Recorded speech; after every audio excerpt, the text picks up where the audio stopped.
My name is Captain Dylan Blaha, and this message is for National Guard members throughout the United States. I've served in the Illinois Army National Guard for over 12 years, including a deployment to Afghanistan and a 3-year tour in Germany. What's going on right now is not normal. Last week, the president used a false crime narrative to justify deploying the DC National Guard. Today, the SecDef authorized them to carry weapons. Then, the president threatened Chicago. This isn't about crime. This is a power grab. Every military member, enlisted or officer, is legally required to disobey an unlawful order. An unlawful order is a directive that violates the Constitution, a federal law, an international law, or otherwise directs the service member to commit a crime. The Nuremberg trials established the global legal principle that just following orders is not a valid defense for war crimes. Military obedience does not require blind loyalty. The Military Whistleblower Protection Act protects service members who report legal violations or abuse of authority. If you're activated in the coming days, weeks, or months, I ask that you remember your oath to the Constitution and to the American people. Thank you, and good night. My name is Captain Dylan Maryland National Guard. We don't take an oath to a country. We don't take an oath to a tribe. We don't take an oath to a religion. We don't take an oath to a king or a queen or a tyrant or a dictator. And we don't take an oath to a wannabe dictator. We don't take an oath to an individual. We take an oath to the Constitution, and we take an oath to the idea that is America, and we're willing to die to protect it. We don't take an oath.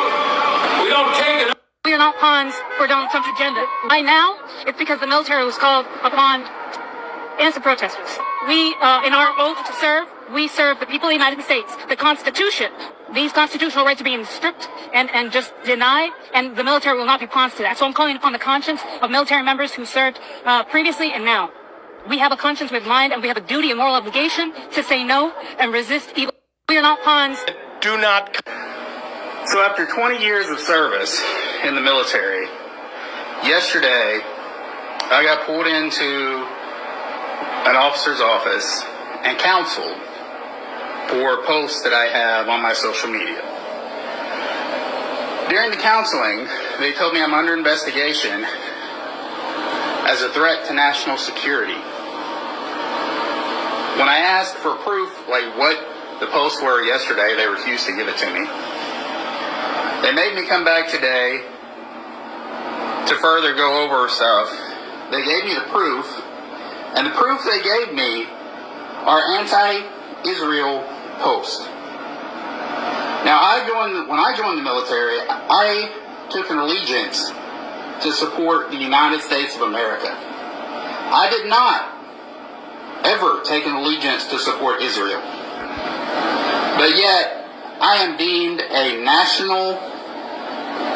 threat to national security because I do not support Israel and their genocide against the Palestinian people.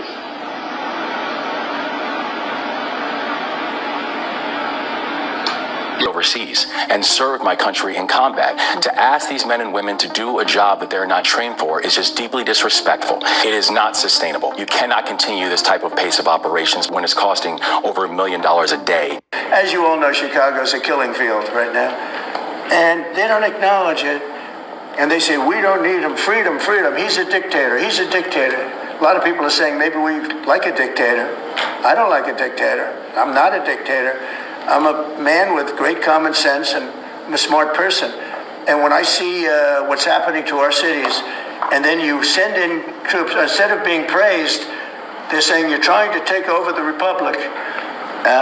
These people are sick. But I'm really saying, and I say this to all of you, in a certain way, we should wait to be asked, because they have cities that are so under control, out of control. As you all know, Chicago's a killing. To the soldiers and Marines deployed in LA, you are required to disobey an order when it is unlawful.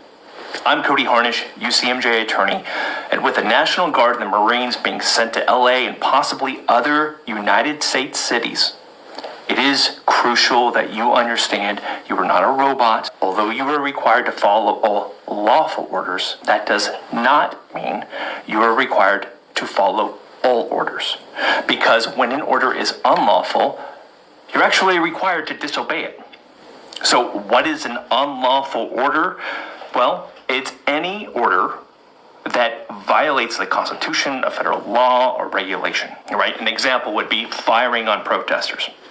Unlawful. Patently unlawful. It's illegal. Arresting civilians. It's unlawful right now. Pray to God it remains that way. Performing civilian law enforcement activities. Right now, that is unlawful. So if you are given a questionable order, this is what you should do. You should first just ask for clarification. Say, ma'am, sir, first sergeant, master sergeant, whoever it may be, are you ordering me to fill in the blank here, right? Crush this civilian's head? That gives them the ability to maybe rethink and reconsider and save face.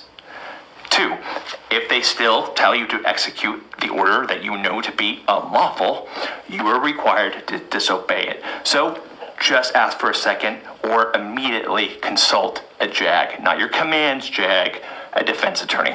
I myself, being a former JAG, I only represent military service members. I will give you a free consultation. If you are deployed in LA and you're given an order that is questionable and you need advice, call me up. I'll give you a free consultation, okay?